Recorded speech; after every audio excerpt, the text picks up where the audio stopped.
ნაგვის ურნაში იქექება შენი ძაღლი, საჭველებს ეძებს და შენ კიდე არ იცი როგორ მოაგვარო? სიამოვნებაში მარტივია ამის მოგვარება და აი ახლა გასწავლე. მთელი იდეა არის ის, რომ ძაღლი როგორც კი მივა ურნასთან და როგორც კი გააპირებს, რომ ჩაძრეს შიგნით, ან თუნდაც ეგ ვერ დაინახე და უკვე პროცესშია. უბრალოდ აი მაგ მომენტში უნდა შეუქმნა დისკომფორტი, რომ ამის ბევრჯერ გამეორებისას შეექმნას ასოციაცია, რომ მე თუ აქ თავს ჩავყოფ, ჩემი პატრონი მოვა და მომცემს რაიმე შენიშვნას.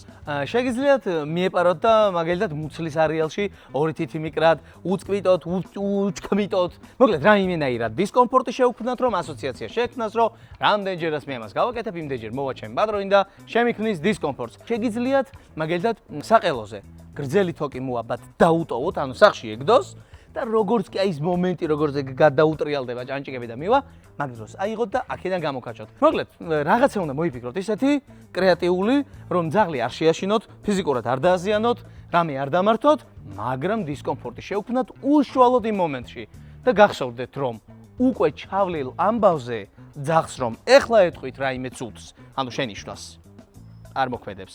უშუალოდ პროცესში. მოკლედ, ცადეთ და თუ გამოგივათ, გამიზიარეთ კომენტარებში.